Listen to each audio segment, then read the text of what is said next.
Hi, everyone. I think we're going to get started now. I'm Mercedes with Rocky Nook. Thanks for joining us today for this free webinar on the essential skills for night photography with Glenn Randall. Glenn has just released Dusk to Dawn, which I have a copy of right here. It's a really beautiful book, and it's full of tips on how to improve your night photography and your landscape images. This is Glenn's second book with us. His first book is The Art, Science, and Craft of Great Landscape Photography, which you might be interested in also if you're into landscape photography.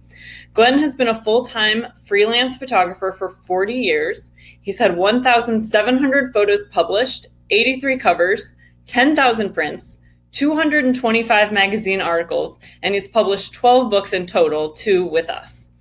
Today, he's here to tell us the essential skills for night photography, and he tells me that he has some inside info because his wife is an atmospheric scientist at the University of Colorado, so you're going to want these tips because they're backed by science. So I will let Glenn take over now. Hi, Glenn, are you there? Yep, I am here. Can everybody hear me? There we go. Yep, we can see and hear you. Oh, very good. I know you have a lot to tell us today, so I will let you take over from here. All right, that sounds great. Well, thank you very much for everybody signing in here. We got a great turnout today. I saw folks from all over the United States, at least 4 people from Canada. I think I saw Germany, England, Russia. So it's a great turnout, and thank you all for your interest. Before I really get started, I'd like to mention that I will be answering some questions at the end of the webinar. And you can enter your questions in the chat room. It actually would be best if you enter them now or as soon as you think of them during the webinar rather than waiting to the last minute, because the way we're going to do this is we're probably going to have a lot of questions. We probably can't get to everybody's questions. So Mercedes is going to just kind of monitor them and pick out questions that seem like they'd be of the greatest interest to the greatest number of people. So if you have a very, very specific question, it would probably be lower priority than one that might interest a larger number of people. So I got interested in night photography about 5 years ago, probably for the same reasons that all of you did, that these cameras were coming out, these off-the-shelf DSLRs were coming out, that you could actually, for the first time, make photographs of the night sky that looked like what we saw, meaning with stationary stars instead of star streaks or star trails like you had to do in the film era.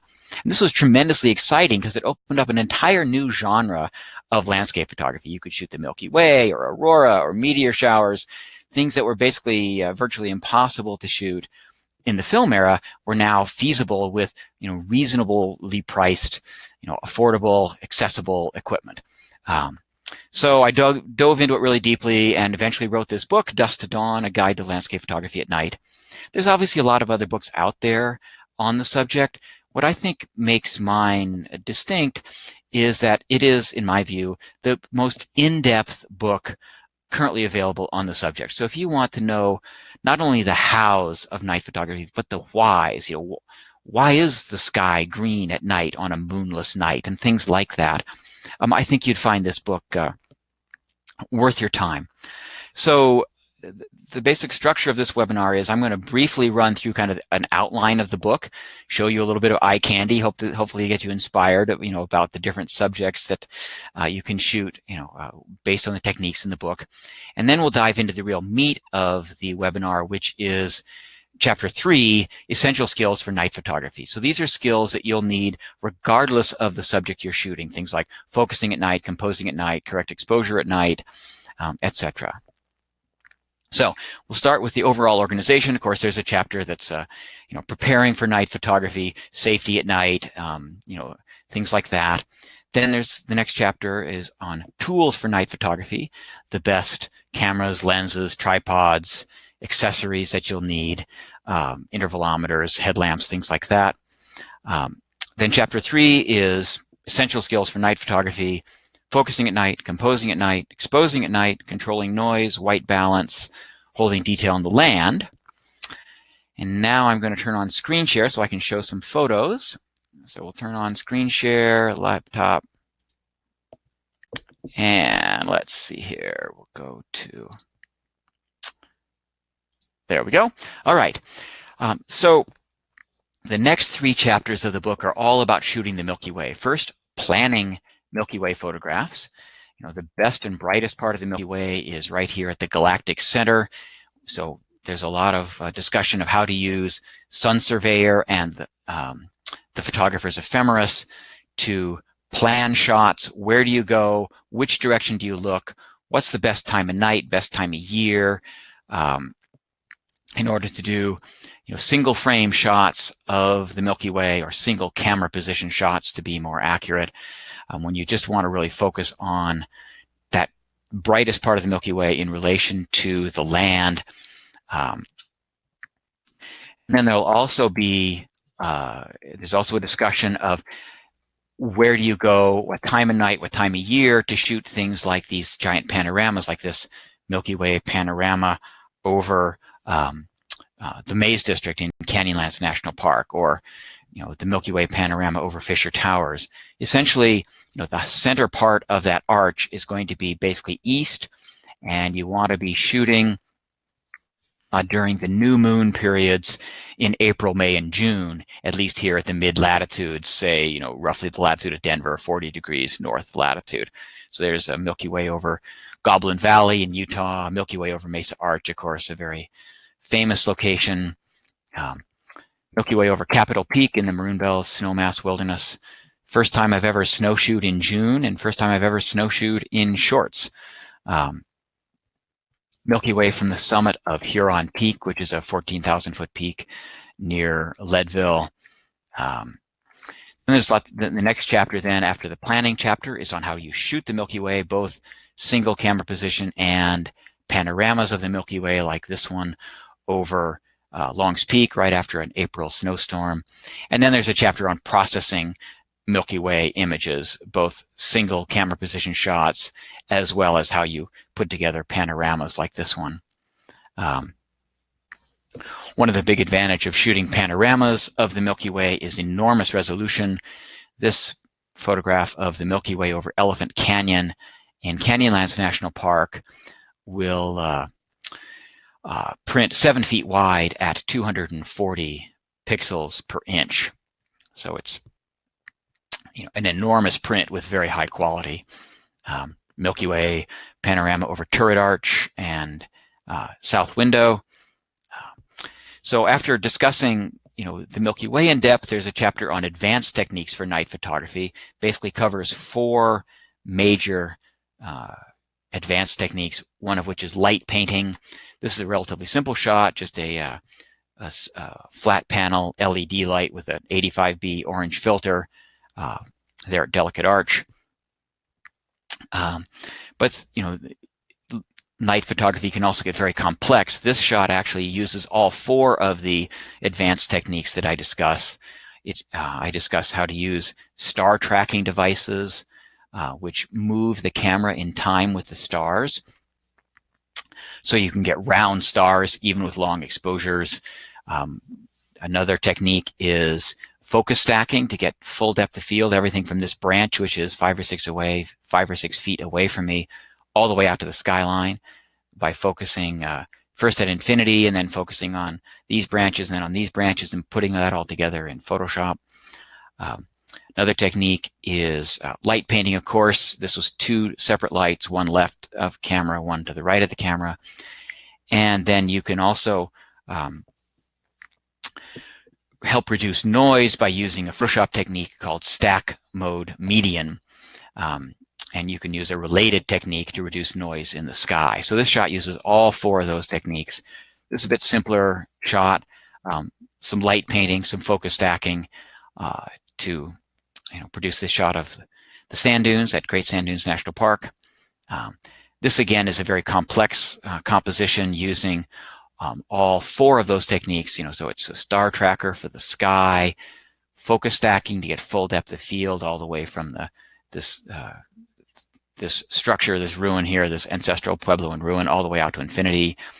Multiple frames at each camera position to reduce noise, and then of course light painting. Then there's a chapter on shooting star trails. This is Old Faithful erupting by the light of a full moon. 900 separate frames, 10 seconds each for the sky. So I talk about how you choose exposures for star trails to get bright star trails regardless of how much moonlight you have. Talk about how the direction that you're looking affects the shape of your star trails. Here we're looking north, of course, so the star trails are circling Polaris, the North Star. Create a very cool graphic effect. This is, again, back in Canyonlands, Soda Springs Basin. If you're looking east, the stars move from up and right as you for a period of a couple of hours. Here I'm looking west and the stars are moving down and right.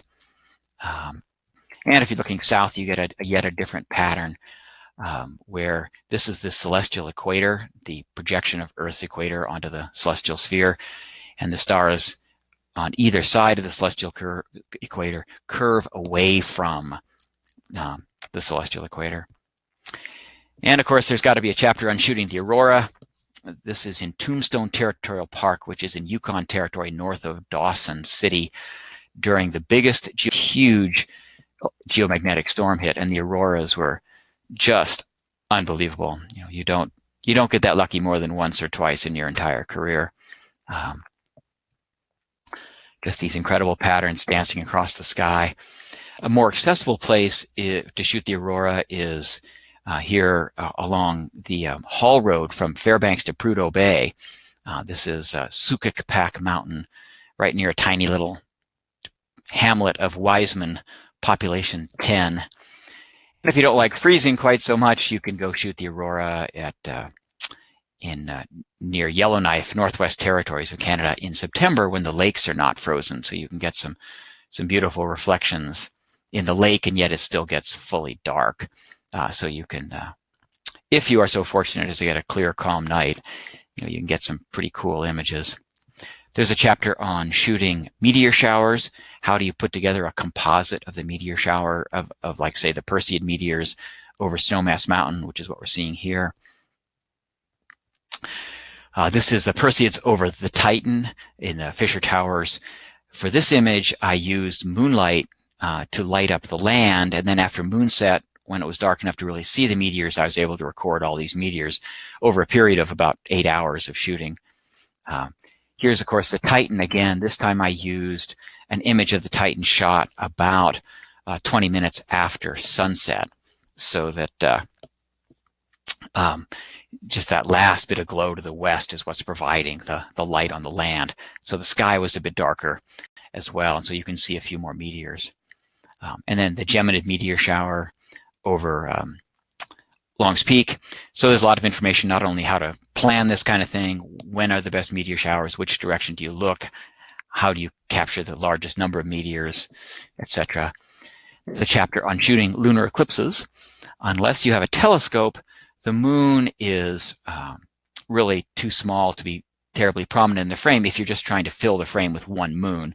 So one interesting way to shoot a lunar eclipse is what's called a string of pearls image, where you make a frame every 5 minutes and record all the different phases of the eclipse. Like here, this one is lunar eclipse over Monument Basin, which is in Canyonlands National Park.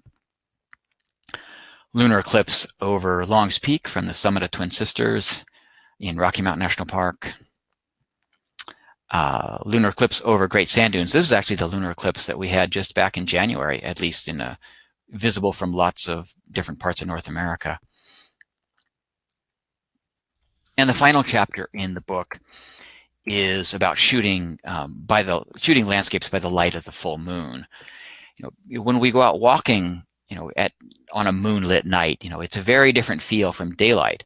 But if you just shoot a photograph at that time of night, you actually end up with something that looks an awful lot like daylight with odd little white specks in the sky. So the bulk of the chapter is how do you process images shot under a moonlit sky in a way that it looks like moonlight again.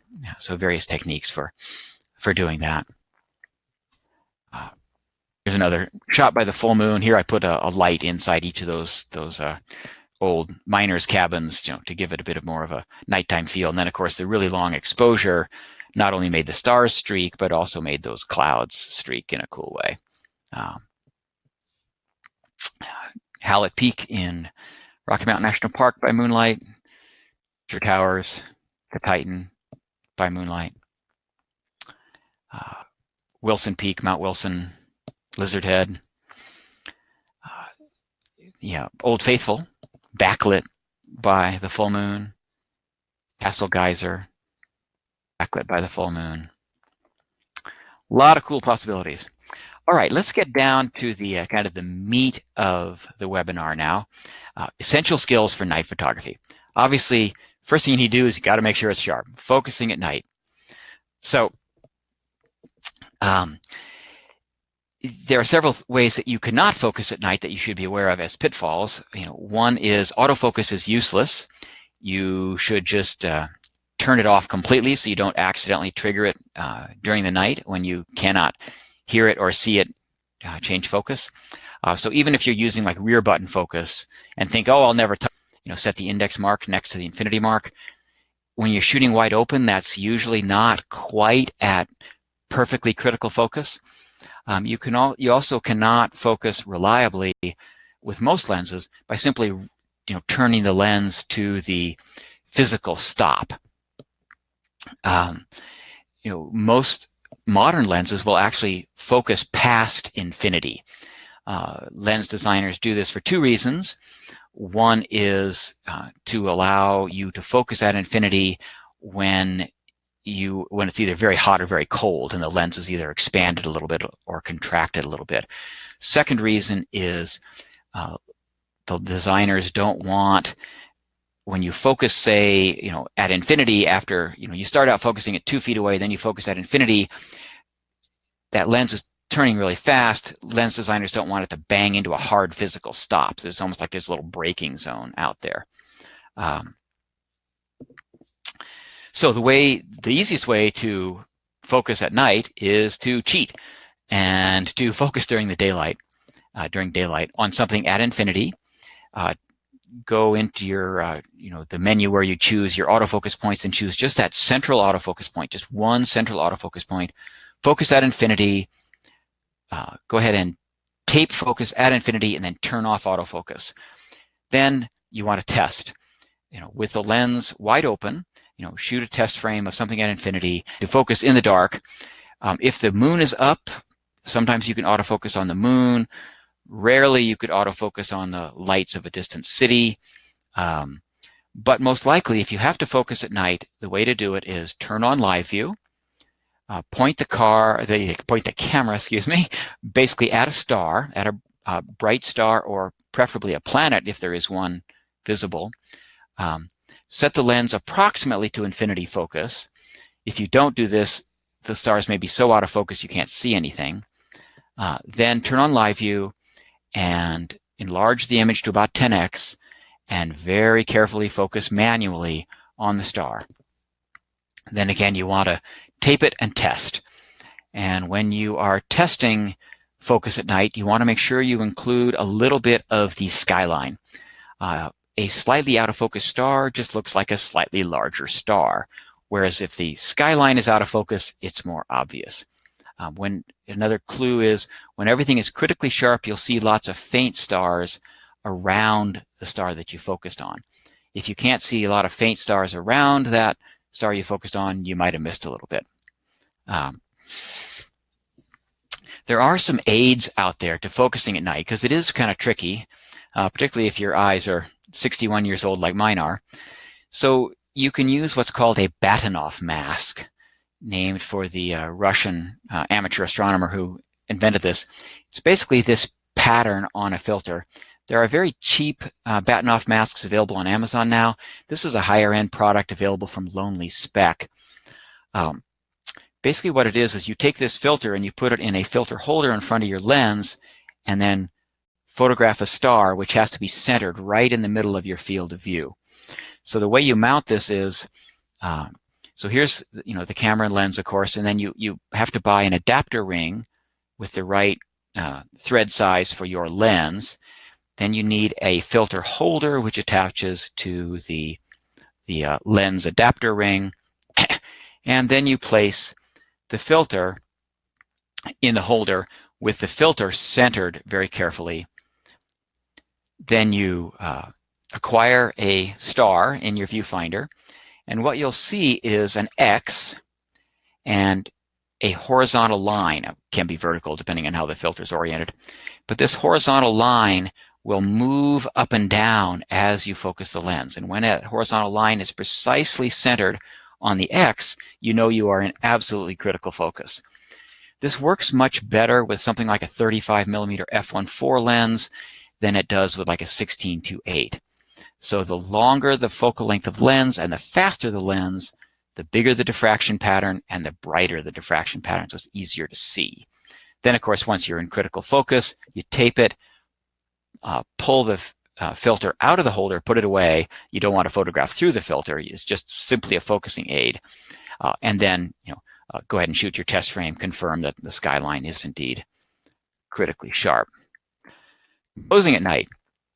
It's pretty much a matter of guess and check. You can't really see the Milky Way through the lens. You might be able to barely see the difference between the skyline and the bright sky right above the skyline, but you pretty much just need to point the camera in the right direction, approximately the right direction, get it level left to right using the level on your LCD that you can display in your LCD, or using a bubble level in the hot shoe. Shoot a test frame, adjust accordingly, try again. Milky Way moves fairly slowly, so once you've got it right, you've probably got 5-10 minutes before you need to start thinking about recomposing, as because the Milky Way, like any celestial object, it rises and sets or appears to, as the Earth rotates. If you're shooting the aurora, composition is a bit a different story, because the aurora moves really fast. So you'll have to be very well dark adapted, which takes about 30 minutes, with no light. And then you'll need to compose each shot individually looking through the viewfinder. So you want to be as well dark adapted as you possibly can be. Then you knock out a frame, recompose, shoot again. It helps to preserve your night vision if you use a very dim red light. The key point in preserving night vision is that the light be very dim. A bright red light really doesn't do you much good. It's got to be very dim. If it's red in addition to being very dim, that's a plus. Correct exposure at night. So when you're trying to get the right exposure at night, you face constraints you don't face during the day. You're probably going to be shooting wide open. So your first constraint is just how wide is the biggest aperture, how big is the biggest aperture on your lens. The bigger the better. The faster the lens, the better. f2.8 is kind of a minimum. Faster lenses are, if possible, are desirable, even more desirable.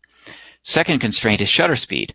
During the day, of course, you can stick the camera on a tripod, and who cares how long it is. But at night, if you use too long an exposure, the stars will begin to make visible streaks again as the Earth rotates. And then the third constraint is, of course, ISO. You'll probably be shooting at a high ISO. So your constraint is how high an ISO can you use before the noise just becomes unacceptable. All right, so to go into that in a little bit more detail, the aperture, what you're really concerned about is the area of the aperture, which determines the amount of light which can be gathered per second of exposure. Then in terms of shutter speed, a good estimate of how long an exposure you can use before the stars make visible streaks is the 500 rule.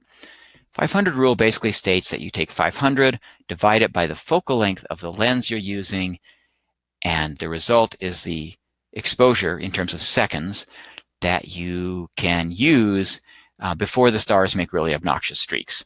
So for an example, this rule really applies only to full frame cameras. You have to make it an adjustment if you're using a smaller sensor. But to give you an example, you're using a 20mm lens. 500 divided by 20 equals 25. 25 seconds is about the longest exposure you can use before the stars make, visible streaks. Now, caveat here that if you zoom into 100%, and you've used the 500 rule, you will see that the stars have made short streaks. But at a normal printing resolution, so combining those first two constraints, the most universally useful lens for night photography is something that's very wide and very fast, as possible. So something like 16 millimeter f2.8, 14 millimeter f2.8, those are good basic lenses for night photography. And then the final constraint then is ISO. What's important to realize here is that raising the ISO does not increase the amount of light reaching the sensor. It's only two factors controlling how much light reaches a sensor: the area of that aperture and how long you've got the shutter open. When you increase the ISO, all you're really doing is magnifying the signal coming off the sensor. As you magnify the signal, you're also magnifying the noise, and that's why at high ISOs, you end up with potentially noisy images. So, to give you some concrete suggestions here, the classic exposure for the Milky Way in a clear dark sky location is 30 seconds, f2.8, ISO 6400. If I'm using an f1.4 lens, then I generally use 10 seconds, f1.4, ISO 6400. Correct exposure for the light of the moon varies a great deal, depending both on the phase of the moon and where the moon is in the sky. The moonlight is much brighter when the moon is high in the sky than when the moon has just risen, for the same reason that if you're shooting at sunrise or sunset, your exposure is going to be longer than if you're shooting at 12 noon. So a classic full moon exposure with the moon high in the sky is about 4 stops down from the correct exposure for the Milky Way. So instead of 30 seconds, f2.8, ISO 6400, you might do 30 seconds, f2.8, ISO 400. Now, you might think that, well, gee, if that's the correct exposure for the full moon, what if the moon is 50% illuminated? Half the moon is lit. That's half as much light, right? Well, unfortunately, that's not the case. The moon is said to be retroreflective, meaning it bounces light straight back in the direction it came from. So the amount of moonlight, if you're shooting under a 50% illuminated moon, first quarter, third quarter moon, you actually need to open up about 3 stops, not just 1, as you might expect, to get the right exposure. So basically for moonlight exposures, there's a lot of guess and check. Test it, find out for exactly where the moon is in the moon phase, exactly what you need. Then the correct exposure for the aurora varies a great deal. My starting point exposure for the aurora is about 10 seconds, f2.8, ISO 3200. But that will vary plus or minus 2 or even 3 stops in either direction. So for every shot you make of the aurora, you need to check your histogram immediately afterwards, adjust accordingly, try to get another frame if you've missed before that really cool aurora shape fades or changes or shifts to a different part of the sky. All right, controlling noise. So your camera is going to offer 2 methods of controlling noise in camera. It's going to have long exposure noise reduction and a separate control for high ISO noise reduction. So long exposure noise reduction works like this. You take the original exposure where the shutter's open and you're actually capturing the image. Then the camera makes a second exposure with the shutter closed. And what it's doing during that second dark frame exposure is it's looking at what signal, really noise, is coming off the sensor, even though the sensor's in total darkness. So that is assumed to be noise, which the camera then subtracts from the actual image. This works quite well, but it has a disadvantage that it really slows you down because for every exposure, it's then doubled. The amount of time is doubled. Modern cameras are pretty good at controlling long exposure noise. So my inclination is generally to just turn it off and deal with any little red or green specks that appear in Lightroom, rather than just letting it slow me down. The other thing to know is that for modern cameras, long exposure noise reduction often doesn't kick in until the exposure is very long, like say 8 minutes, which is what the exposure was for the tree here on this rock by the light of a first quarter moon. So you can also just leave long exposure noise reduction set to auto, assume it won't kick in most of the time, and if it does, then fine, you really do need it, and it will produce a little bit cleaner image. It saves you a little bit of time in processing. So the second kind of in-camera noise reduction is high ISO noise reduction. Lightroom and Photoshop actually ignore the high ISO noise reduction setting, assuming you're shooting RAW files. So the only way to really get any advantage from high ISO noise reduction is to use the camera manufacturer's RAW processing software. That tends to be so limited in its features compared to, say, Lightroom or Adobe Camera Raw that I don't bother using the camera manufacturer's software. I do leave high ISO noise reduction turned on only because when I look at that JPEG rendered preview on the back of the camera, it's a little bit cleaner image and it's just a little bit more pleasant to look at rather than looking at all the noise that's actually present in the RAW file. Okay, so then there's another way, to reduce noise. There's two other ways to reduce noise in night images. One is to be concerned about what lens you're using, and the other is to use a star tracker. So let me briefly outline the two categories of lenses that work well for night photography. You can go with ultra-wide lenses that are moderately fast, like a 16-8, 14-8, or you can go with an ultra-fast lens that's moderately wide, like a 35mm f1.4. So the 16-8 has a number of advantages. One is you can capture everything in a single camera position because it's wide enough to include the Milky Way and quite a bit of land. Two is good depth of field. 16-8 focused at infinity gives you depth of field from about 15 feet to infinity. Third advantage of the ultra-wide angles is they're much easier to focus stack. If you focus at infinity, shoot a frame, then focus at 8 feet, and then again at 5 feet, combine those 3 frames, you've got everything from about 3 feet to infinity sharp. So good depth of field. Disadvantage of the 16-8 or 14-8 is that the aperture, the area of the aperture is much smaller. The other broad category is ultra-fast, moderate wide angles like a 35 f1.4. Big advantage is that the area of the aperture of a 35 f1.4 wide open is 19 times the area of the aperture of a 16mm 2.8, again wide open. So that means for every second that shutter's open, you're gathering 19 times as much light. Well, the signal to noise ratio in the image is dependent on the strength of the signal. The stronger the signal, the better your signal to noise ratio, which means the cleaner the image, the lower the noise. So let me show you some examples here.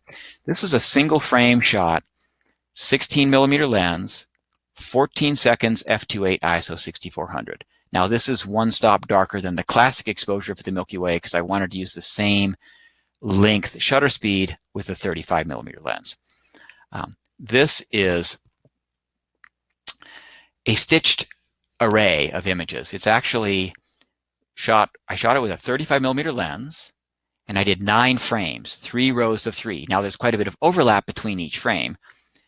So this ends up having the same angle of view. I'm basically including the same area of sky as I did in the single frame shot.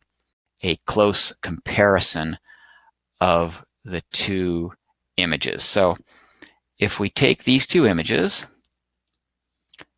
go into compare mode, and zoom into 1:1. Whoops, I went too far. There we go.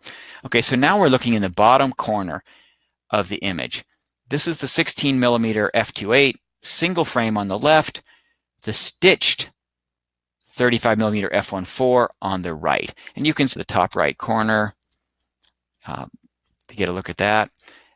much more noise in the sky. We're starting to see this sort of pattern emerge. Here it's much cleaner. So you might be asking, well, gee, you know, if a 35 f1.4 is the way you reduce noise, you know, why don't I just shoot? Why don't I? Oopsie. Let me get back to 1:1 here. Fit. There we go. Okay. You might be thinking, gee, if a 35 millimeter f1.4 is the ultimate lens for this, why don't I use that for everything I do? Well, there's two disadvantages you should be aware of. One is that it's not wide enough in many cases to include everything you'd want to include. The Milky Way is a big object in an angular sense. So you end up doing a lot of panoramas or arrays, you know, multi-row arrays, and stitching it all together. Obviously, much more complex in terms of shooting it, processing it, more hardware to haul around, you know, multi-row panorama kit, whatever. The other disadvantage of a 35 f1.4 is limited depth of field. Focused at infinity, shooting wide open, you've got about 140 feet to infinity. Pretty shallow. 16:8, as I mentioned, 15 feet to infinity. Much better depth of field. Okay. Another method of reducing noise is to use what's called stack mode median. You know, the book will have a full explanation of how you do that. For right now, what I wanted to do was to just show you the results. So the basic idea is you shoot 4 frames that are, or more, that are completely identical. Exposure, composition, everything's identical. You load them as layers in a Photoshop file and run this little utility called stack mode median, and you get lower noise. So this on the left is just a single frame. You can see it's kind of grainy, and over here on the right is the stack mode median version where the land is much smoother. Now, the sky, of course, is a mess because the stars moved in between frames. The book also describes how you handle that problem. You need a piece of software to realign the stars, and then you can run essentially stack mode median to get the same effect on the sky. All right, let's go back to fit. Okay, and then the final way, you know, to reduce noise is to use a star tracker. Again, this is something described at length in the book. I just wanted to show you a photo here. Basically, you know, you have your big tripod with your big tripod head, then the tracker itself that moves the camera in time with the stars, polar scope to align the tracker, counterweight, yes, it's essential, and then you need a second tripod head to support the camera. All right, setting the white balance. We have this lifelong association of the sky and the color blue. Obviously, clear day, the sky is always blue. Last color we see looking straight up as the sun, you know, after sunset, again, blue. First color we see looking straight up as light returns at dawn, blue. Go for a walk on a night with a full moon, we have this impression that the land is kind of bluish or silvery. So you may be really startled the first time you shoot a photo with a daylight white balance on a moonless night and see that the sky is actually not blue, it's actually green.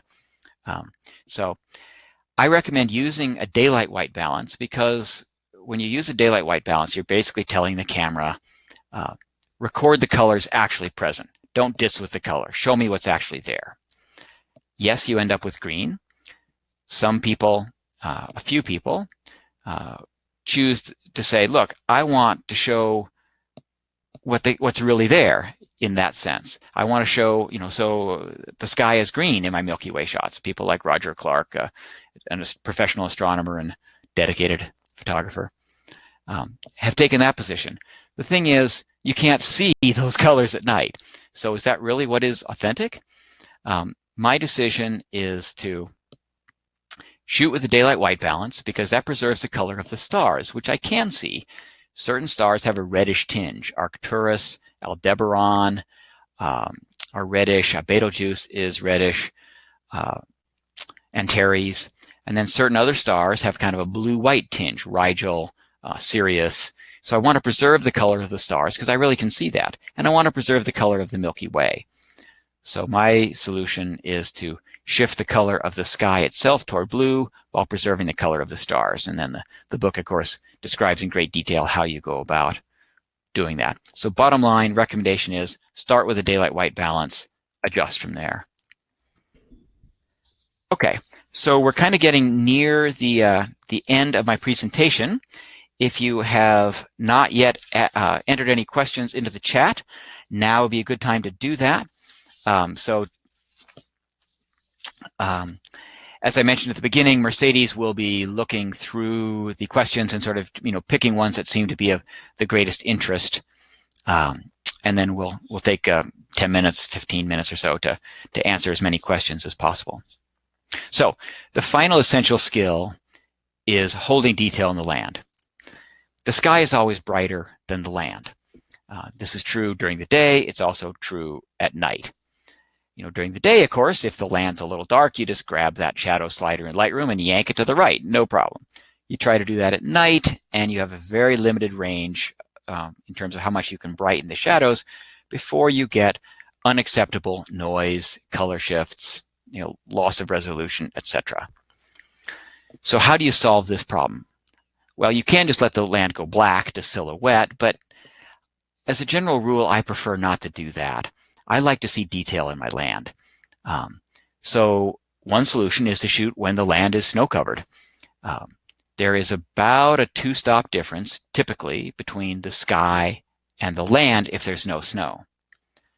But if there is snow covering the land, then that difference is much smaller in terms of reflectivity and brightness. In fact, you can often capture all the detail you want in a single capture if the land is snow-covered. Another solution is to shoot a little bit before astronomical dusk or a little bit after astronomical dawn. So astronomical dusk is when the sky becomes as dark as it's going to get. It's when the sun is 18 degrees below the horizon.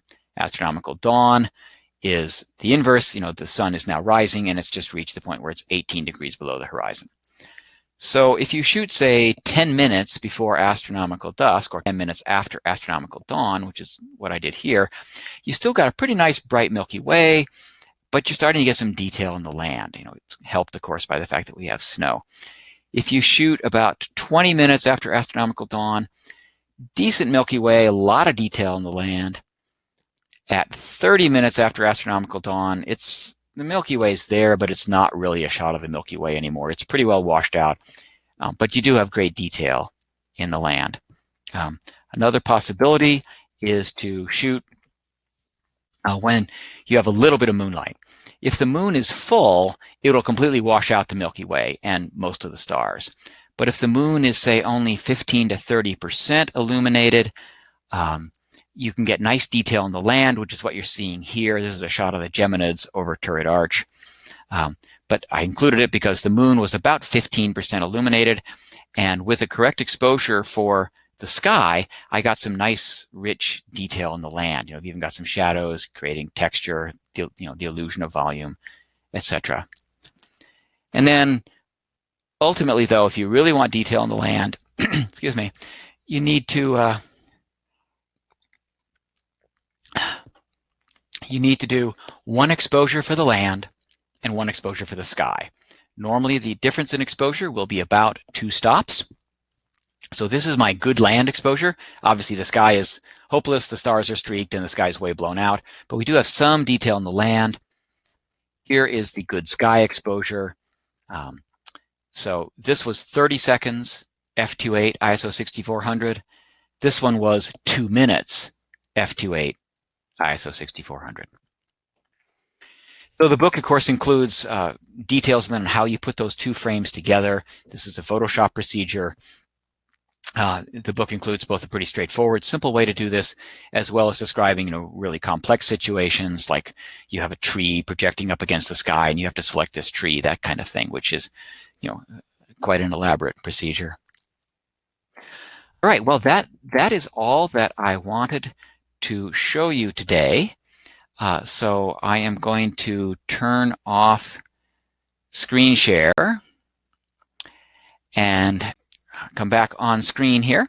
Thank you again for your attention. Let's see, Mercedes, are you there? Have you got some Yep, questions I'm for here. me?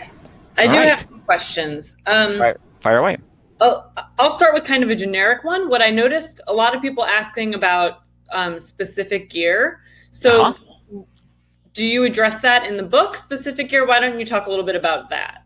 Sure. I don't recommend specific camera models, for example. I just discuss the characteristics of what you want in in a camera for night photography, and basically it's excellent high ISO performance, low noise at high ISOs. Lenses, I go into a great deal of detail, kind of along the lines of the webinar, basically what you're looking for in lenses, the two basic categories of lenses that work well for night photography. And then a third, another characteristic of lenses I didn't mention in the webinar that I discuss in the book is the need to find lenses that do not exhibit stellar aberrations. So some lenses, they may be fast, they may be wide, but all of the stars in the corners of your frame grow little bat wings. It has become common on some corners of the web to refer to this as coma. If you talk to a professional astronomer, they'll tell you that's a bit of a misnomer, that it's really a combination of astigmatism and spherical aberration that creates these little bat wings on the stars. But regardless of what you call it, you want to get rid of it. You want to buy lenses that don't exhibit this, and so that's another thing I discuss. Then I also talk about characteristics of tripods, and then intervalometers, headlamps, that kind of thing. Okay. I'll be honest, I was spending a lot of time writing down people's questions, so I might have missed if you answered this in the webinar, but maybe repetition will be good anyway. So people asked about eliminating noise in Milky Way photos, which I believe you did touch on. Yes. Okay, is there anything else you'd like to kind of add about that? Or I'm sure the book has more detail as well. Yes, it certainly does. Yeah, so the book discusses high exposure, high ISO noise reduction, long exposure noise reduction, the pluses and minuses of just using noise reduction software. Essentially, noise reduction software has kind of an impossible task. It is trying to distinguish between high frequency variation in color and brightness, that is undesirable noise, and smooth it out, and separate that from high frequency variation in color and brightness, which is desirable texture. So inevitably, the further you push that noise reduction slider to the right, the more you smooth everything out. And if you push it too far, you kind of plasticize everything. Your mountains look like they're made of injection molded plastic. So there's always some compromise there. So I discuss that, but then I also discuss these other techniques for reducing noise. One of which is just to use very fast, moderate wide angles like a 35 f1.4. Another is to use stack mode median in Photoshop to reduce noise in the land by shooting multiple identical frames. You can also do the same thing to reduce noise in the sky. You need a piece of software to realign the stars if you're not using a star tracker. The best one that I've found is Registar, which is Windows only, or Starry Landscape Stacker, which is Mac only. I've not used the Mac one. I'm a PC guy, but very experienced students I have who have bought that and have given me good reports about Starry Landscape Stacker. So, and then of course the ultimate tool is to use for reducing noise is to use a star tracker, and then you can do long exposures at much lower ISOs. But that introduces its own complexity, weight, bulk, cost, etc. Okay, I had a question that I thought was applicable to a lot of people, and it was, is it possible to get good night photography shots with an older amateur camera? She said specifically like the Rebel XSI. That question was from Kathy, but why don't you talk about that if you think it is possible Sure. to get good shots with more amateur or older cameras? Sure. It depends also on what lens you're working with. The limiting factor for a camera is, can you get an acceptable image at ISO 6400? So if your camera won't go to ISO 6400, you're going to be pretty limited unless you have a very fast lens, like a 35 f1.4. That's obviously a pretty exotic piece of glass. I think the Canon version that I own was $1,800. You can rent, of course, good bodies and lenses if you wanted to experiment with this and didn't want to drop the bucks on the hardware initially. But if your camera will go to 6400 and you have a lens that's f2.8 or faster and has to be wide, in order to get that exposure up, the classic Milky Way exposure is 30 seconds f2.8 ISO 6400. But for that to work without the stars making unacceptable streaks, you need a 16 millimeter or wider lens. So that is one of the areas where new cameras have gotten much better than older cameras, is in high ISO noise control. Okay. So I don't know about that specific camera because I don't know what its top ISO is, but those would be the factors I'd be considering. Okay. Someone also asked, where did it go? What are the best techniques to photograph the moon? Is that something you cover in the book? In terms of photographing the moon itself? Yes. It's not something I really address specifically in the book. The moon is very small in an angular sense. It only subtends an angle of half a degree. So unless you've got a super telephoto lens, it's going to occupy a very small part of the frame. That's most photographers don't have 600 millimeter lenses or longer. Really, if you want to fill the frame with the moon, you need a telescope. And so astrophotography is, meaning photography through telescopes, is really not part of the book. I suppose the other key thing in terms of shooting the moon is it's really bright compared to everything around it, if it's fully dark. And so, your exposure has to be for the moon itself, which will render everything around it black, at least in a single frame. So someone mentioned when you were talking about, you gave a few examples of different exposures that you mentioned in this webinar. And someone asked if the book kind of has a table that goes over the best recommended exposures. Is that something that mentioned in the book? It's not exactly a table. The Milky Way, in a clear dark sky location, the Milky Way, at least at this latitude, is basically the same brightness every time. It's 30 seconds f2.8 ISO 6400. I sound like a broken record, but that is the right exposure for the Milky Way, at least at this latitude, and I would guess at other latitudes as well. The aurora is, there's no way to have a table because it's a matter of guess and check. It just varies so much in brightness over a period of seconds. Sometimes it pulses and then it dims, and then moonlight, because it's so variable, it's hard to have a table that would actually be all that useful. So I think one last question, then we'll wrap up. Someone asked, in relation to night photography, would you recommend a mirrorless camera or DSLR? What are the advantages and disadvantages of each? I don't think that there's a generic advantage or disadvantage of either style of camera. I think it comes down to how good is the high ISO noise control. And certainly, even though I didn't mention Sony, during this webinar, Sony's come on very strong in the last few years, and it makes, great cameras, that have excellent noise control at high ISOs. And so they're, certainly Sony's mirrorless are strong contenders in that regard. But I don't know that you can really say as a general rule that one is better than the other. Great. All right. Well, that sounds like it for the questions. Thank you so much for joining us. I want to give you a chance if there's anything else you want to say about the book or let everyone know, and then we'll. Okay. I think I've kind of presented the material I had to present today, but I do want to thank everybody for tuning in, and it's been great to see such a good turnout from really all over the world. So thanks again. Thanks so much, Glenn. I think it was really helpful, I think, for everyone who tuned in today. Just a reminder for everyone who is watching, tomorrow you will get a link to watch a replay video if you're interested in it. And if you did have certain issues with video or audio during the event, please email me, Mercedes@rockynook.com, and let me know what browser you're using. We do use a third party for hosting these webinars, but we are trying to troubleshoot so we can make these, as smooth and coherent and visually pleasing to everyone who tunes in as possible. You'll also receive in your email tomorrow a discount code if you haven't bought Dusk to Dawn yet and you want to learn more about what Glenn talked about today in this webinar. You will be able to do that with 40% off. So look for that email tomorrow. And thank you all for tuning in today. Thanks, Glenn. Thanks, everyone. All right. Bye, everyone.